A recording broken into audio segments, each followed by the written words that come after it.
verse 18, but Samuel ministered before the Lord even as a child wearing a linen ephod. Chapter 3, verse 1. Now the boy Samuel ministered to the Lord before Eli. And the word of the Lord was rare in those days. There was no widespread revelation. So, 3 times it says Samuel ministered to the Lord. Tulo kay gayon nga si Samuel, nga bisan siya bata pa, siya nag-alagad ngadto sa Ginoo. Tulo kay gayon siya. Alagad sa Ginoo.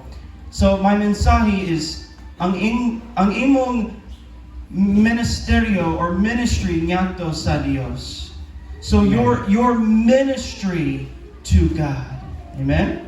So magampo ta. Father, I'm asking you right now, Lord, for the anointing of your Holy Spirit. God, I pray that every disturbance of Satan would be bound in the name of Jesus Christ. Father, this word, if you will give us now of your heart, God, help us to hear what you will say to the church. Lord, I thank you for Pastor Mike and myself. You would anoint us and every person in the congregation, that you would give them ears to hear today, to understand that we are called to minister unto the Lord. God, we give you all the glory in the name of Jesus. Amen. Amen. So I want you to remember this. You cannot pour oil from an empty vessel. So gusto ko ngayon yun nga hinumduman, dili ta magahimo sa pagbuo og lana gikan sa walay sulod nga panudlanan. Now the word says that Samuel ministered to the Lord. Ang pulong nagaingon nga si Samuel nag-alagad ngadto sa Ginoo. Even as a child. Bisan pa nga panahon nga bata pa siya. And it said the word of God was rare in those days. So ingon siya nga ang pulong sa Dios ana gayud nagaabot niya ng mga adlaw ato kaniya. The priest had become corrupt. Og ang mga pari niadto nga panahon na diin sila nakasala o diin nga daot sila. But God said, I will raise up a faithful priest. Panang Dios nagingon nga diin siya patindog o magabangon siya og diin matinud-anon nga pari. Amen. Now let's go to Ezekiel chapter 44. Ezekiel chapter 44. And we're going to read starting in verse 10.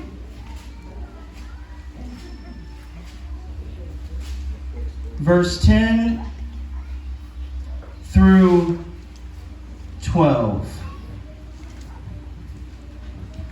So it says, and the Levites who went far from me, when Israel went astray, who strayed from me after their idols, they shall bear their iniquity. Yet they shall be ministers in my sanctuary, as gatekeepers of the house, and ministers of the house. They shall slay the burnt offering and the sacrifice for the people, and they shall stand before them to minister to them. Verse 12, because they minister to them before their idols and caused the house of Israel to fall into iniquity. Therefore I have raised my hand in an oath against them, says the Lord God, that they shall bear their iniquity. They shall bear their iniquity. So verses 11 and 12. So ngayon siya diri sa Ezekiel 44, 11 ngadto sa 12. Bisan pa niana sila nangahimong mga alagad sa akong balaang puloy-anan nga may katungdanan sa pagbantay sa mga ganghaan sa balay o mag-aalagad sa sulod sa balay. Sila magapatay sa halad nga sinunog ug sa halad alang sa katawhan og sila motindog sa ilang atubangan sa pag-alagad kanila. 12. Tungod kay sila na nag-alagad kanila sa tubangan sa ilang mga Dios-Dios o nangahimong kapundulan sa kasalanan alang sa balay sa Israel. Dusa gibakyaw ko ang akong kamot batok kanila nagaingon ang Ginoong Hiyuba ug sila maoy magapas-an sa ilang kasalanan. Now again, these are wicked priests. So sila ang mga dautan ayun nga mga pari. They have caused people to turn to idols. Adin sila mo hinungdan nga din ang mga tao, adin sila mo adtos mga Dios. But look at the word of God.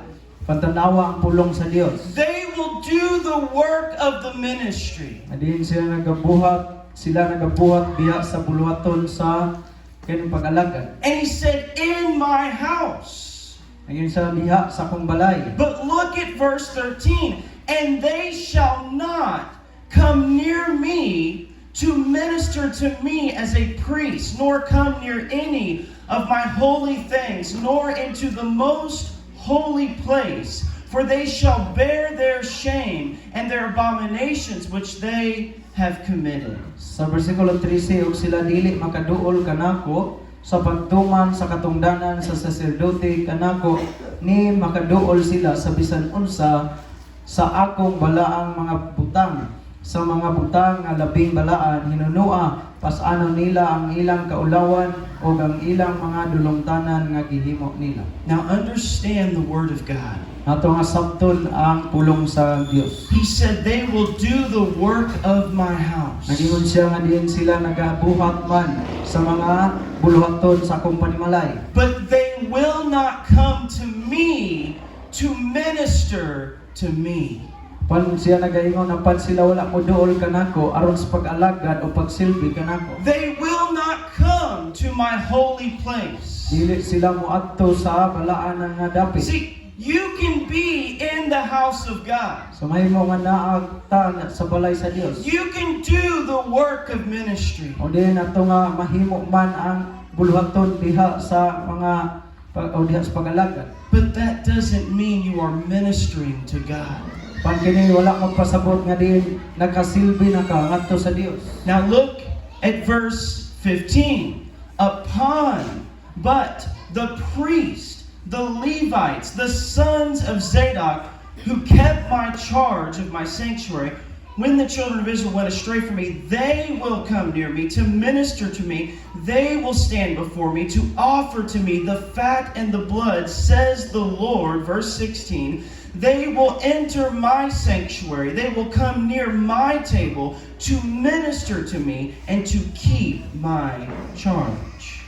Sa 15, apan ang mga saserdote nga mga libihanon nga mga anak nga lalaki ni Sadok nga nagbantay sa sugo sa akong balaang puloy-anan sa diha nga nanghisalaag ang mga anak sa Israel gikan kanako sila makaduol kanako sa pag-alagad kanako og sila makatindog sa akong atubangan sa paghahalad alang kanako sa tambok ug dugo nagaingon ang Ginoong Hiyuba. 16 Sila makasulod sa akong balaang puloy-anan og sila makaduol sa akong lamisa sa pag-alagad kanako og sila magabantay sa akong sugo. So God makes a distinction or a difference. So ang Dios na nagahimo siya og din kalahian. He said the unfaithful priest, So nagingon siya may tungod sa mga dili matinud-anon nga mga pari. they will do the work of ministries, Sila nagabuhat man sa mga buluhaton. but they're not ministering to me. Apan sila wala magas alagad o nagasilbi ngadto kaniya. But he said the faithful priest, Panagingon siya alang sa mga matinud-anon nga mga pari. they will come to my table.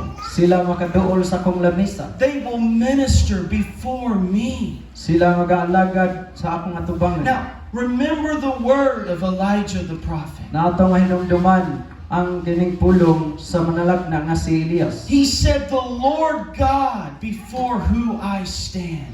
Adi nagingon siya nga diin sa ang Ginoo nga Dios nga diin siya nagabarog siya Now, nagabangan. he stood before kings. Siya nagabarog atubangan sa hari. He stood before false prophets. Siya nagabarog atubangan sa mga mini nga He mga manalagna. preached to a nation. Adiin siya usab nga nagawalis mga nasod. But he said, I'm actually standing before God. Og nagingon siya nga diin og karon siya nagabarog sa atubangan sa Dios. See, your first ministry is to the Lord. So ato nga kaplagan nga ang una nato nga diin buluhaton o pag-alagad ministeryo mao ang Dios. If there's no ministry to God, Kung wala kayo pag-alagad ngadto sa Dios, if there's no presence of God, kung wala ang presensya sa Dios, if there is no anointing, kung wala man ang dihok, then all you have is a dead ministry. so ang tanan gayon kini siya usa lamang ka patay nga diin pagpamuhat. Now let's go to Luke chapter 17. Sa libro sa Lucas kapitulo 17. Now, I want you to think about seeking the Lord. Gusto ko nga diin maguna-una kamo mamalandong kamo may tungod sa pagpangita sa Ginoo. In Luke 17 verses 7 and 8. And which of you, having a servant plowing or tending sheep, will say to him when he has come in from the field, "Come at once and sit down to eat"? But will he not rather say to him, "Prepare something for my supper, and gird yourself and serve me till I have eaten and drunk, and afterward you will eat and drink"? Lucas 17, 7 ngadto sa 8. Kinsa ba kaninyo nga may ulipon nga nagadaro o nagabantay sa mga karnero nga moingon kaniya inigabot niya gikan sa umahan, umari ka sa madali o lumingkod ka tambong sa kananan? Otso, dili ba ang iyang pagabuhaton maong hinuon ang pag-ingon kaniya pag hikay akong ipanihapon o makos o alagari ako hangtod nga makakaon o makainom na ako o tapos nini maupay imong pagkaon o pag-inom. Now you have a servant in the field, Akong naa kay kining ulipon usulgoon na tuwa sa uma. and he's working hard all day. Og diin siya nagatrabaho sa tibok adlaw. Now he comes home Og siya maabot sa panimalay. and he says, does the master say, "You sit down and eat first"? Og nangingon diri dili nga ang kining iyang agalon maingon nga lingkod o unas Now, pagkaon. the master is Jesus Christ. Nang agalon mao si Ginoong Hesus. We are the servants. Kita mga sulugoon lamang. And the field is the work of the ministry. Og diha sa uma mao kana ang trabaho diha sa So, kining buluhaton. When you are serving God Sa diha nga kita nag-alagad sa Dios. at your job, Diha sa imong trabaho. in your business, Diha sa imong in patigayon. your ministry, Diha sa imong mga buluhaton. and you come home at the end of the day, Og diin ikaw muuli diha sa kining pagtapos na human sa mga adlaw. your flesh is tired. Og imuha siguro nga lawas kapoy gyud. But the master says, "Prepare food for me first, and then you can eat and drink." Og ang agalon maingon nga pag-andam o pagkaon alang ganako o pagkahuman mukaon ang sabka og magainom. Now, importante kaayo that you would understand this. When we are busy in the ministry, when we are busy with our family, with our job, Sa diha nga din kita nagkapuliki diha sa ato mga trabaho o mga patigayon. it is no excuse that we cannot seek the presence of God. So dili kita din maka alibay, nga dili gayud ta magapangita diha sa presensya sa Ginoo. Now, hear what I'm telling you.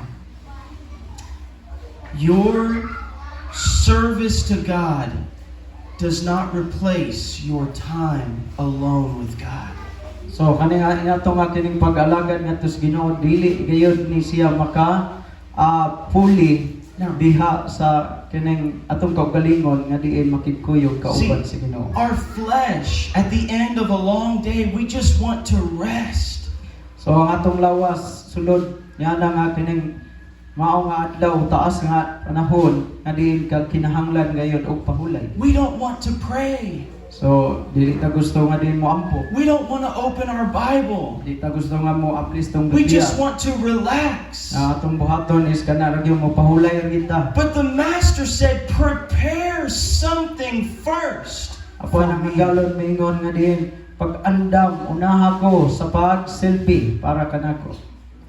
Prayer is a ministry to God. Ang pag-ampo usa din ni siya kadin pag-selfie ngadto sa atong nga Dios. When you read the word, it is a ministry unto God.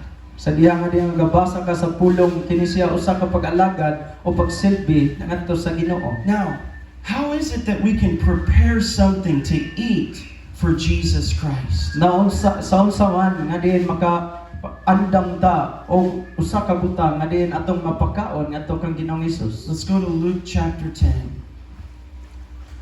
Sa Lucas kapitulo 10. So, Luke 10, verse 39 through 42. And she had a sister called Mary, who also sat at Jesus' feet and heard his word. But Martha was distracted with much serving. And she approached him and said, Lord, do you not care that my sister has left me to serve alone? Therefore, tell her to help me. And Jesus answered and said, Martha, Martha, you are worried and troubled about many things. But one thing is needful, and Mary has chosen that good part which will not be taken from her. Lucas 10:39 ngadto sa 42. Og siya mahigsong babae nga ginganlan si Maria nga milingkod sa tiilan sa Ginoo og nagpatalinghog sa iyang mga pulong. 40. Apan si Marta nagkalibog-libog sa hilabihang pag-amuma og siya miduol kang Hesus og mingon kaniya, Ginoo, wala ba ikaw magkabana nga gipasagdan man lamang niining akong igsuon nga mag-inusara ako sa pag-amuma? Busa ingna siya aron motabang kanako. 41. Apan Ginoo, ang Ginoo mitubag kaniya, Marta, Marta, nalibog og nagkapuliki ikaw sa daghang mga butang. 42. Apan usara gayud kabutang ang kinahanglanon og hingpilian ni Maria ang maayong bahin nga dili na makuha gikan kaniya. Now you have two women, Duha ka pa mga babay. and both of them are servants of God. Og silang duha mga sulugoon o They, langit sa Dios. they love Jesus Christ. Sila nahigugma kang Ginoong Hesus. But Mary was at the feet of Jesus listening to his word. Pag si Maria milingkod sa tila ni Ginoong Hesus og naminaw sa iyang nga pulong. Now, I think Martha was a Filipina. Ako ang giuna-una nga kini si Marta mura og Pilipino. Guy, she was very hospitable. Okay siya grabe ka maabi-abihon. She gets mad at Mary. Og siya kining nasubo ngadto kang kining She's Martha. angry with Mary. Martha. si Marta. Og- And she says, Jesus, tell my sister to help me. So giingnan niya si Ginoong Hesus nga ingnan ang akong igsoon nga tapulan. Aw niya na to. Ani patabangon nako kay ako raw sa diri nagkapuliki. Jesus is in our home. So si Ginoong Hesus dito silang balay. I have to prepare something. Aw din sila gusto siya nga din mag-andam ngayon og usa ka butang para kang Ginoong Hesus. I have to clean my house. So una siguro iyahang gilimpyuhan ng balay. Maybe Jai Jai says to Jinky, now someone tell him, Oy, kay Pastor Mike is here. We have to prepare. We have to make coffee. We have to do something. Oh. Ayun na nagkape ko. Anuhan ka? This is what she's doing. Jesus said, Martha, you're troubled about many things. So giingnan si Marta nagkalibog-libog ka sa daghang mga butang Marta. But Jesus said, Mary chose the good part.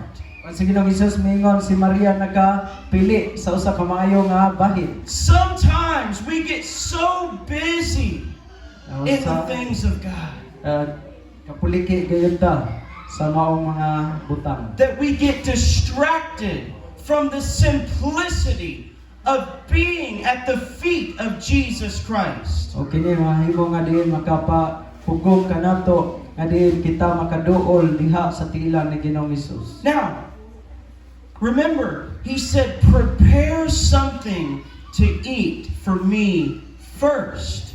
Na ato hinumduman nga din nga kinahanglan ka mag-andam para kanako nga ako ang makaon una. What does that mean, to feed Christ? Nga unsa may gipasabot anang pagkaon ni Ginoong Hesus. Mary was receiving His word. Si Maria nagadawat sa iyang nga pulo. It is the joy of the Lord to reveal His word to you. So usa ka kalipay ngadto sa Ginoo nga diin siya magapadayag og mga pulong alang kanimo. It is the joy of the Lord to reveal His heart to you. Usa ka kalipay ngadto sa Ginoo nga diin iyang igapadayag ang iyang nga kasing-kasing nga kanimo. And many of our prayer lives, Ug daghan nga diin sa ato nga diin mga pag-ampo or our devotion time, og diha usab sa atong pagdebosyon. it's just a few requests and then we leave the presence of God. Then usa ka mubo ra kayo jutay ra nga diin mga paghangyo dayon mubiya na tas presensya sa We Dios. don't take time to fellowship with God. Wala tay kining igong panahon nga diin makighiusa gayud o ngadtos Ginoo. We don't take time. See, this is when you actually start to hear the voice of God.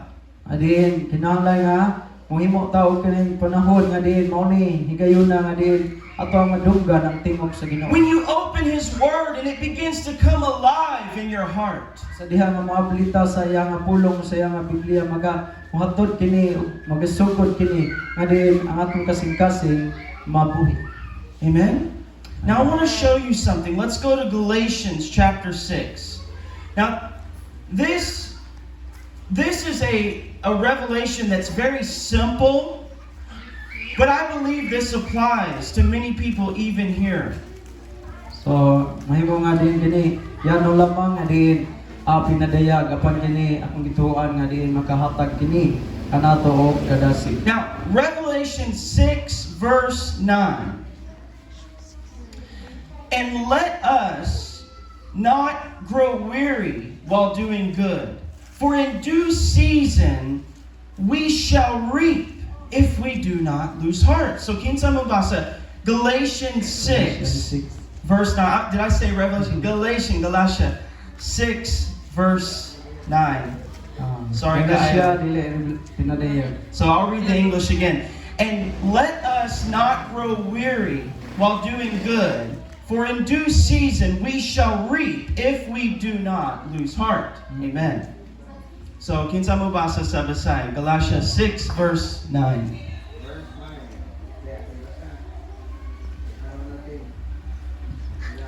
Amen.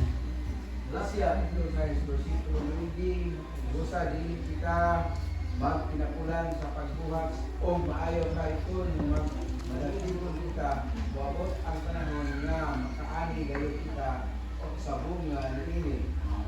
Amen. He said, let us not grow weary in well-doing. So ngayon siya o kinahanglan dili kamo magkataka sa pagbuhat og maayo. How is it that we can keep from growing weary in the work of the ministry? Now, unsaon man nga dili kita magkataka sa pagbuhat og maayo diha sa buluhaton In the work of your family? o diha sa buluhaton sa imong panimalay o sa imong pamilya. Remember the word of Isaiah the prophet. Ato ang hinumduman ang pulong sa manalagna nga si Isaias. He said, even the young men will fall and grow weary. Nagingon siya nga bisan pa mga batan-on sila mga pukan o pagkakapuyat. But those who wait upon the Lord shall renew their strength. Apan sila nga din nagahulat diha sa Ginoo nagabag-o sila nga kusog. Now, it is natural for your body to be tired. So natural lamang o normal lamang diha sa lawas nga diin kini pagkakapuyat. At the end of a long day, O diya na nga kining paghuman yan ang mao nga adlaw. but I believe there are many times Panahon nagato nga na adunay daghang panahon that we think we are physically tired. nga kita naguna-una nga diin gikapoy ang ato nga lawas. But in truth, we are spiritually tired. Apan ang kamatuoran, ang ato diay nga espiritu o atong kalag mao gikapoy. Have you ever questioned, why do I always feel tired?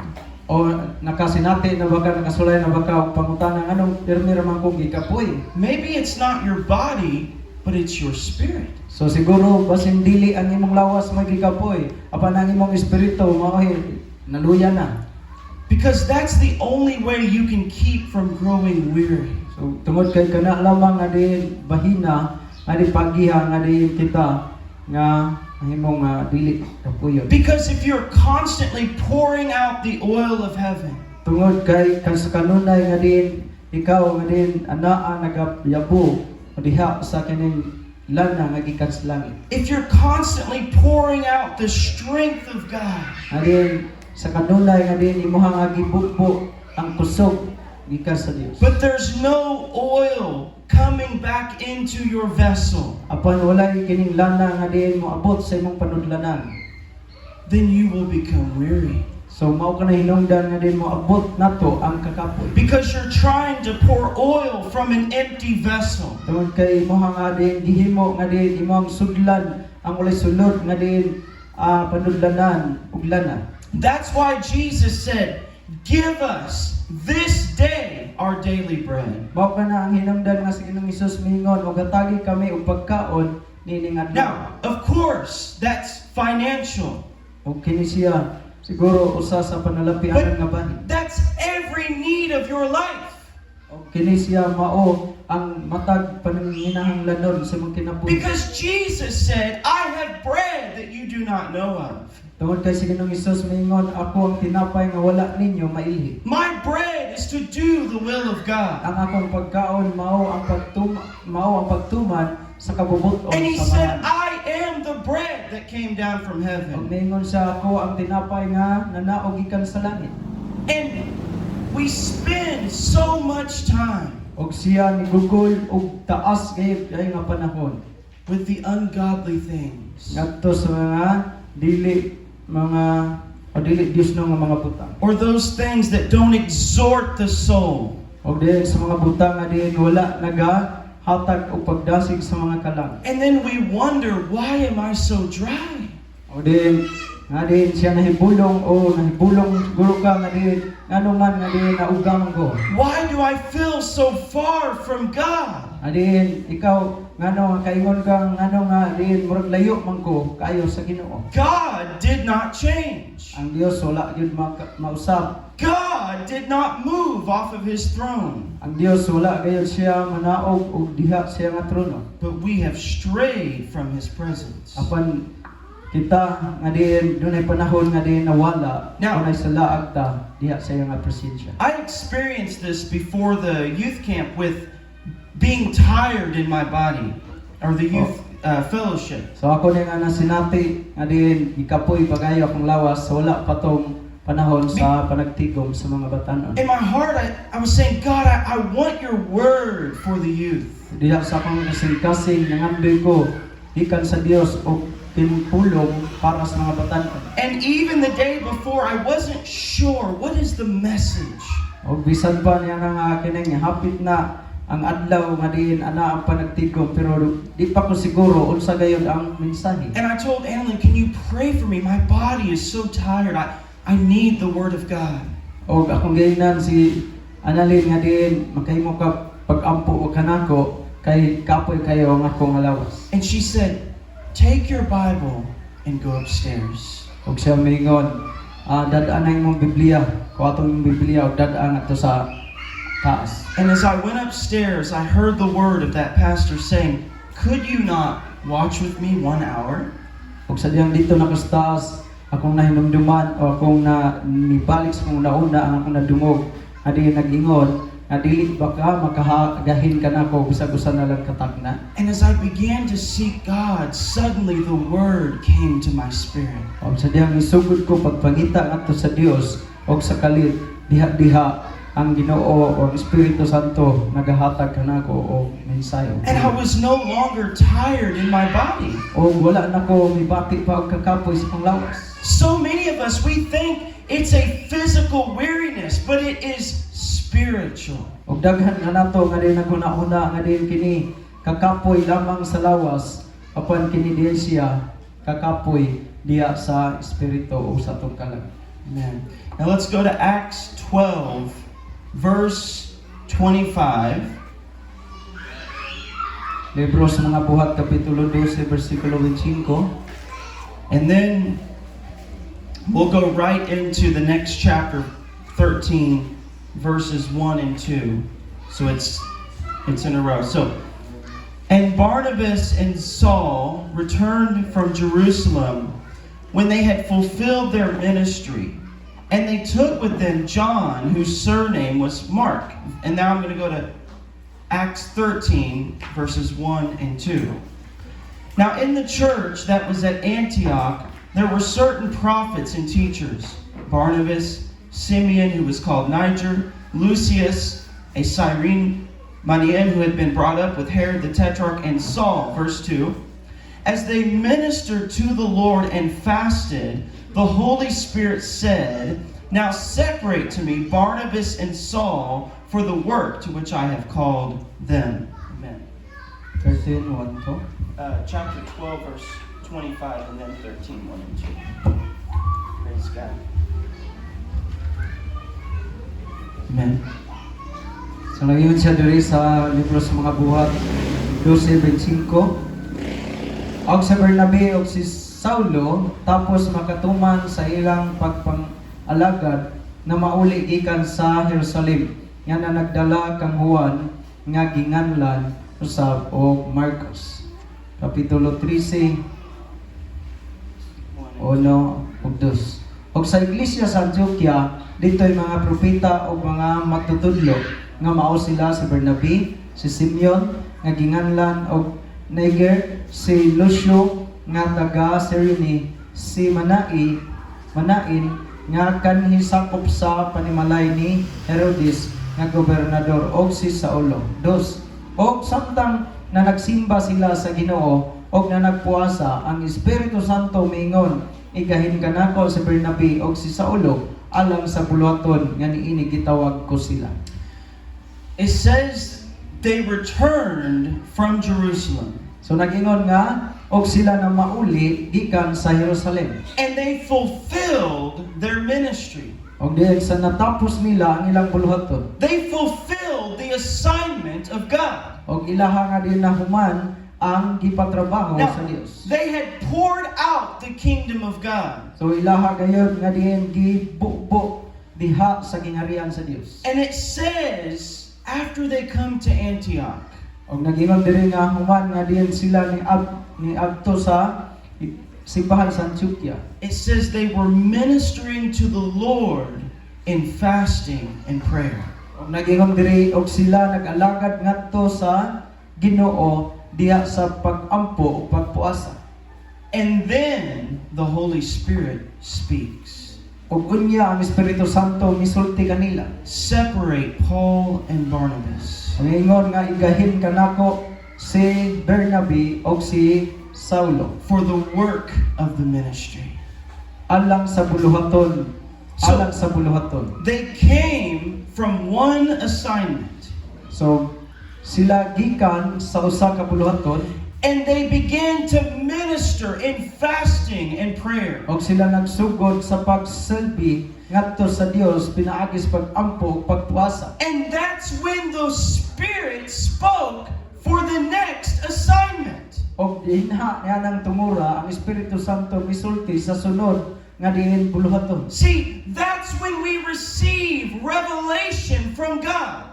Ug mao kana nga diin kita makadawat o pinadaya gikan sa Ginoo. Now, there was a prophetess named Anna, Adunay propeta nga babae nga ginganlan og si Ana. and for 84 years, Nga sa pangidaron niya nga adunay 84 anyos. she stayed in the temple of God. Siya nagapundo lamang, nagapuyo dito sa templo. And it said she worshiped God. She served God in fasting and prayer. Og nagingon nga diin siya nagasimba ngadto sa Dios og nagalagad ngadto sa Dios pinaagi lamang sa pagampo ug pagpuasa. Now, think about her ministry.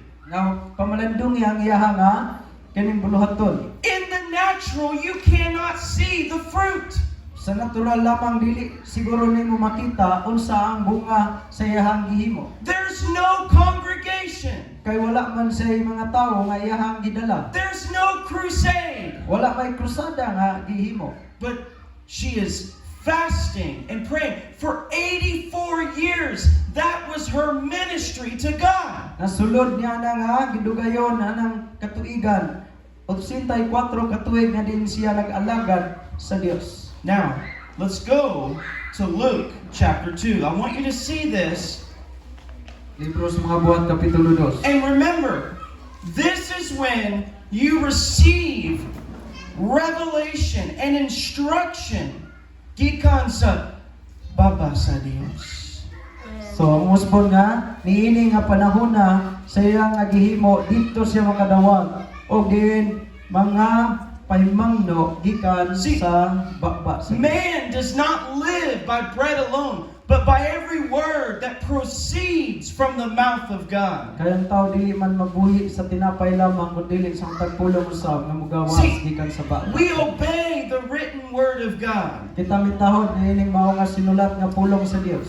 And as we follow the written word of God, O kita usab mi sunod yani nga gisulat nga pulong sa Dios. the Spirit will speak to our heart. O ang Espiritu siya nagasulti sa atong kasingkas. He will give instruction for our Og life, siya usa nagahatag siya og mga pahimangno sa atong kinabuhi. specific to your life. Nga diha gayud sa imong kinabuhi. Now, Luke chapter 2, verse 37. And this woman was a widow of about 84 years who did not depart from the temple, but served God with fastings and prayer night and day. Same word as Acts 13. They served God, or they ministered to the Lord by fasting and prayer. Now Anna is ministering to the Lord with fasting and prayer. Verse 38. And coming in that instant, she gave thanks to the Lord and spoke of him to all who looked for redemption in Jerusalem. So diri nagingon nga og unya na balo hangtod nga may kawaluan og 4 ka tuig na ang iyang kagulangon. Siya wala mo pahawa sa templo, hinunua nagapadayon siya sa pagsimba sa maadlaw ug sa magabi, pinaagi sa pagpuasa ug pagampo. 38. Og sa paghiduol niya ni atong tungora, siya nagpasalamat sa Dios og misulti mahitungod sa bata ngadto sa tanang na nagpaabot sa pagtubos sa Jerusalem. Now, there are some people, even in their old age, who question their purpose in the Lord. So adunay mga tawo nga diha sa ilahang nga kagulangon o sa ilang edad nga diin sila pangutana adto sa Ginoo. How can I serve God? Na unsaon naman kun nila sa pagsilbi o pagalagad sa Ginoo nga tigulang naman. Anna was a prophetess, Si Ana usa siya ka manalagna. and for 84 years she fasted and prayed. That was her service. That was her ministry. So mao kato ang iyahang paagi sa pag-alagad ngadto sa Ginoo tungod sa iyahang pangidaron na nga diin o sa iyang kagulangon. What is her reward? Naunsa man ang iyang ganting na dawat sa iyang gihimo? She is able to see the child, Jesus. Siya nakakita sa bata nga si Ginoong Hesus. He comes into the temple Siya nga sa diha nga siya miabot dito sa templo. to be circumcised. Aron siya isirkunsidar ang mao nga bata. And this woman is full of the presence of God. O kini mao nga babay puno gayud sa presensya sa Dios. The same God she's been worshiping for 84 years. Sama ra gyud o maura gihapon nga Dios ang iyang gialagaran o gisilbihan sulod niya na nga 84 ka tuig na iyang pangidaron. Is now before her in the flesh. Na karon anaa siya sa atubangan sa usa ka bata nga nagasulob sa Now, in the natural, you would not know that's the Son of God. So sa natural lamang dili gyud maila nga kanang bata nga iyang giatubangan mao ang anak sa buhi nga Dios. But when you minister to God, Apan sa diha nga diin siya naga-ministeryo ngadto sa when you Dios. are living in the presence of God, Sa dihang nagpuyo siya sa presensya sa Dios. He reveals Himself to you. O siya magahatag og panadayag o siya magapadayag diha kanimo. Mary heard the word of Jesus. Si Maria namati sa pulong ni Ginoong Hesus. Paul and Barnabas heard the word of the Holy Spirit. Si Pablo ug si Bernabe nakadungog sa tingog sa Espiritu And Santo. Anna saw Jesus Christ. Og si Ana usab nakakita kang Ginoong Hesus. She had been fasting for 84 years. Siya nagapuasa sulod niya ng 84 ka tuig nga di nagsilbi nagalagad sa Ginoo. And she said, that's the Son of God. Og gayon siya kini mao nga bata mao ni ang anak sa buhi nga Dios. See, we cannot serve others with any effectiveness if we are not first ministering to the Lord. So dili kay kita makahimo sa pag-alagad ngadto sa uban nga di epektibo kung dili ta mag-una sa pagsilbi ug pag-alagad ngadto sa Dios. Now, Psalm 27, Salmo 27. praise God. And these are the words of King David. Now, Psalm 27 verse 4, David said, one thing I have desired of the Lord, that will I seek, that I may dwell in the house of the Lord all the days of my life, to behold the beauty of the Lord and to inquire in His temple. Salmo 27:4. Usa ka butang ang gipangayo ko kang Hiyuba, nga pagapangitaon ko nga makapuyo ako sa balay ni Hiyuba sa tanang mga adlaw sa akong kinabuhi aron sa pagtan-aw sa katahom ni Hiyuba o sa pagpakisayod sa iyang templo. He said, so that I can behold the beauty of the Lord. So nanging siya aron siya makasud-ong sa katahom sa Dios. This is really what happens when you truly seek God. So kini siya mao ang matuod o tinuod nga mahitabo sa dihang mangita ta sa Ginoo. There comes a time Dunay panahon nga moabot where you're no longer looking at the problem, nga dili na ka maga-tan-aw pa sa mga problema. but you actually see Christ in the Spirit. Apan imo nang makita si Ginoong Hesus diha sa imong espiritu. And you're beholding the beauty of the Lord. Imo nang masud-ong ang katahom gayud sa Ginoo. The Bible says to worship the Lord in the beauty of holiness. Ang Biblia nagasulti nga diha simbaha ang Dios, diha uban sa pagkabalaan o sa pagkatahom niini. Now, let's go to verse 8. When you said, seek my face, my heart said to you, your face, Lord, I will seek. Praise God. Ngayon siya diri sa versikulo 8, sa diha nga ikaw maingon, pangitaan ninyo ang akong nawong, ang akong kasing-kasing maingon kanimo, ang nawong nimo o Hiyuba, ang pagapangitaon ko. Unsa ang tulang? Nawong o kamot? Nawong. So, daghang nawong kamot. daghang mga Kristohanon gusto ang kamot sa Diyos. Pero Kulay na. God said, seek my face. So daghang Kristohanon nga gusto nila ang kamot sa Ginoo, moabot sa ilang kinabuhi, pero ang Ginoo nagingon pangitaan akong nawong. Now, there are many verses about the hand of God. Adunay daghan kayong mga bersikulo nagasulti mahitungod sa mga kamot sa Dios. I need the mighty hand of God in my life. Ako nagakinahanglan sa kining makusganong kamot sa Dios akong kinabuhi. But God said, first, seek my face. Panang Dios una nagaingon, pangita ang akong nawong. Now, in the book of Numbers, Dito sa libro sa Numeros, there is a blessing commanded for the priest to bless their children. adunay kining panalangin nga inasugo ngadto sa mga pari nga diin sila nagapanalangin ngadto sa mga kabataan. Now may the Lord bless you. O ngayon sa karon ang Ginoo magapanalangin kanimo. May the Lord keep you. Ang Dios magatipig kanimo. And may the Lord make His face to shine upon you. Ang Dios ang iyang naong magadan-ag diha kanimo. David said, He has lifted up His countenance and His face upon me.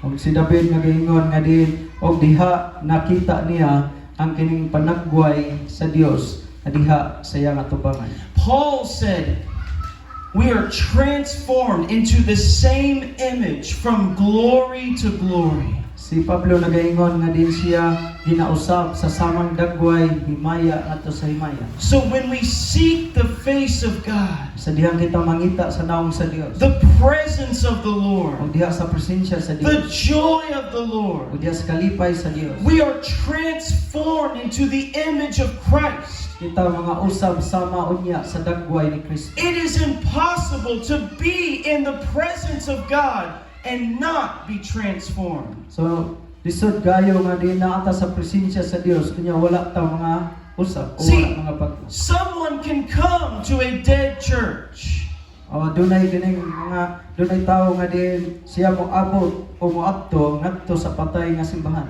They can bow before a dead idol. Then sila mo yukbo niadto nga patay nga Dios. They can listen to a dead preacher, O din sila maminaw niadto nga magwawali nga walay kinabuhi. and they themselves will still be dead. O din sila ang ilang kaugalingon magpabilin naghapon nga din walay kinabuhi sa ilang pag-alagad sa Ginoo. But it's the anointing that breaks the chain. Apan ang dihog lamang ang makabunggo diha o makabugto sa mga gapos o It's the kadina. presence of God that changes the heart. Kana lamang ang presensya sa Dios nga din makabako makausab sa And kasing-kasing. it's the word that cleanses the mind. O kini lamang ang pulong nga din makapahinlo sa atong hunahuna. When Moses came down from Mount Sa Sinai, diha nga si Moses na naog gikan sa bukid sa Sinai. his face was shining Ang iya nga nawong midan-ag. because he was in the presence of God. Tungod kay sa gikan man dito sa presensya sa And he Dios. said, we are under a more glorious covenant.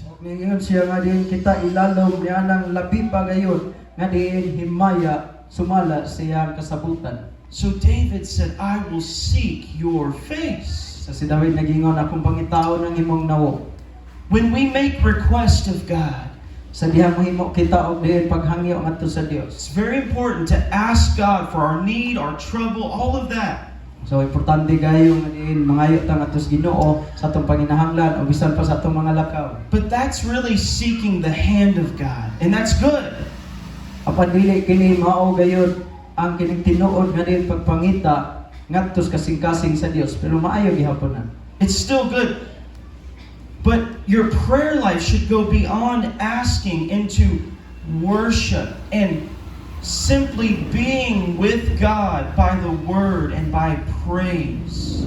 O diha sa atong mga pagampo nga diin magapangita ta ngadto sa Ginoo sa kasing-kasing sa Dios. So dili lamang nga diin pagpangayo kundi dili pinagi sa simba o pagdaig ngadto sa Ginoo. And when you do that, your faith will rise for everything that you need.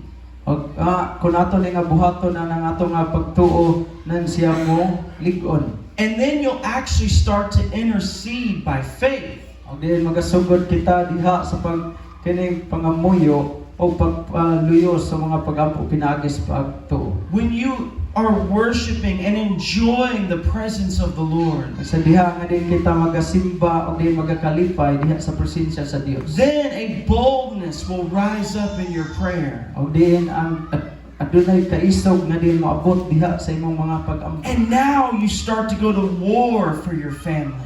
O din magsugod ta diha sa kining pagbuhat diha sa atong nga panimalay. You go to war for the nation. O din moadto ta diha man sa dunay mga gubat diha sa nasod. And the Spirit reminds you of those things that you should pray O for. din ang Espiritu Santo siya magapahinumdum kanato sa mga butang nga angay din natong igaampo.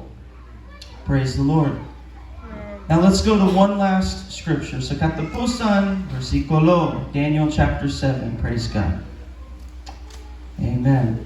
Daniel 7 and verse 10. Glory to God. Now, the word says, a fiery stream issued and came forth from before him. 1,000 thousands ministered to him. 10,000 times 10,000 stood before him. The court was seated and the books were opened. So, who would like to read verse 10 in the Messiah? Daniel 7 verse 10.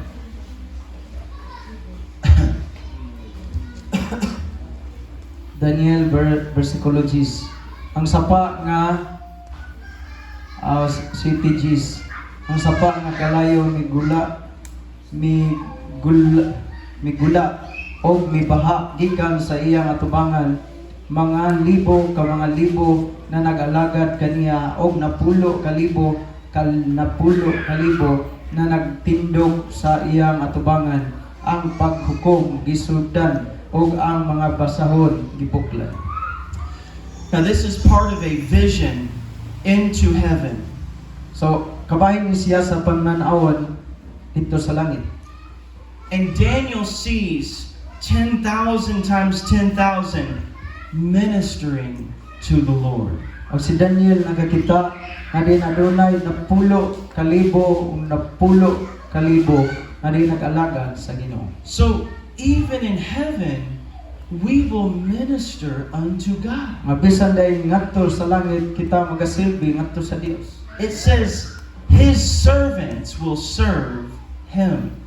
Ang nagingon nga ang alagad o nagasilbi ngadto kanila. Now, balik sa sinugdanan. Nagsinugdan. When God made Adam and Eve, there was no sin. Sa diha nga diin ang Dios nagbuhat kang Adan og ni Eva wala gyud sala. There was no marriage problems. O walay problema sa kaminyoon nila. No rebellious children. O walay mga sukihan nga mga anak. No poverty. Walay kawalan dito. No sickness. O walay mga sipunon dito, sipon nila, walay mulok. So if you remove every problem, O sa diyang gikuha tong tanang mga problema mulok nila, what remains of your prayer life? naunsa na may nahabilin sa imuha nga kining pag-ampo diha sa imong kinabuhi. It says they walked with God in the cool of the day. O din ang pulong nagasulti nga diin sila naglakaw diha kauban sa Dios sa kabugnaw sa kagabion. They ministered and spent time with the Lord. O din adunay kining pag-alagad ngadto sa Ginoo. I really want you to be encouraged today that God desires that time with you. And it's not a religious duty. It's a joy to be in the presence of God. But it has to be a priority in your life. So ang Dios nanganday gid siya nga kana nga din pagbuhat nato nga dili sama sa relihiyoso nga tao o kini siya nga manaa gayud sa ato nga kinabuhi. We should have a great desire to be with Jesus. So aduna siya kining dako nga kining timuha nga din manaa gayud kita ni Ginoong Hesus. And your first ministry is to the Lord. Ang una nato nga diin pagministeryo o bulhaton mao gayud diha sa Ginoo. Amen? So maningdog ta. Let's stand together. Amen?